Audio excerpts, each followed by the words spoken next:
Well, good morning, folks. I'm glad that we're all here. This gives us an opportunity to go down to the stream where we can gather some of the water quality data, and we're going to do a general assessment of the site. So let's get going. You know, when we first encounter these kids, their vision of their neighborhoods are streets and buildings. And they're amazed that there really is a whole ecosystem that underlies the city. If we don't care for this community, who will?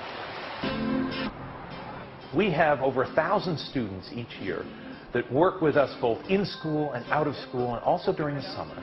Let's just review what we think is happening with urban noise and the way that birds sing. We know from the studies that were done. So our goal at the Institute is to get young people outside to discover the environment that's around them. In the meantime, to do this as active scientists. As the environment becomes more noisy, the birds change the frequency and literally sing at a higher pitch.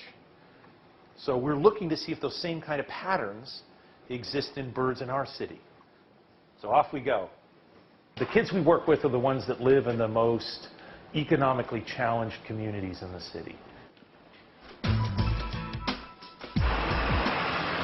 We've created a myth in America that to be successful, you go to school, you get good grades, and then you leave your neighborhood.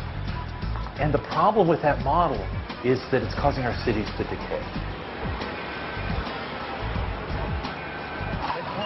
Tree measurers.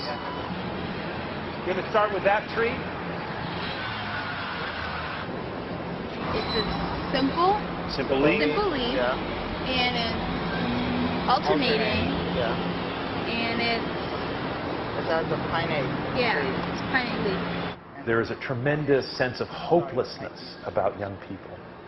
When I work with these young people, I feel hopeful because I see the excitement, I see the ownership, I see the stewardship in their activities and their beliefs. So what are you hearing?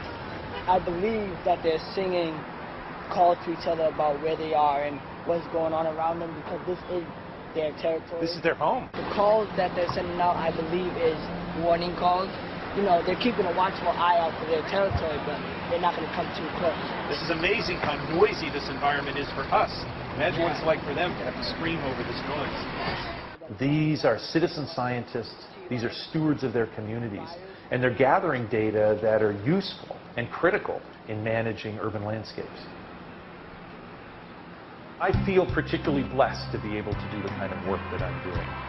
I ended up dropping out of high school because I needed to help care for my mom who was sick, and I went to work full-time. And for me, it was non-traditional mentors that helped me on my pathway.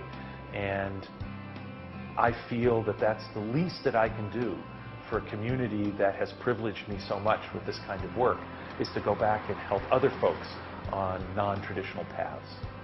All these people driving by in their cars have probably never given this place a second look. No, this was all white noise to me, like the bird song. You know, I didn't have a care for trees. But now in this urban ecology study, it really revitalized my mind and my perception. We can reach these kids in these urban centers, in their neighborhoods, and help them see just how beautiful and how much opportunity really exists in their neighborhood. They can become local stewards. And instead of leaving their neighborhood, they'll stay and make positive change. These kids really are the flowers in an urban garden.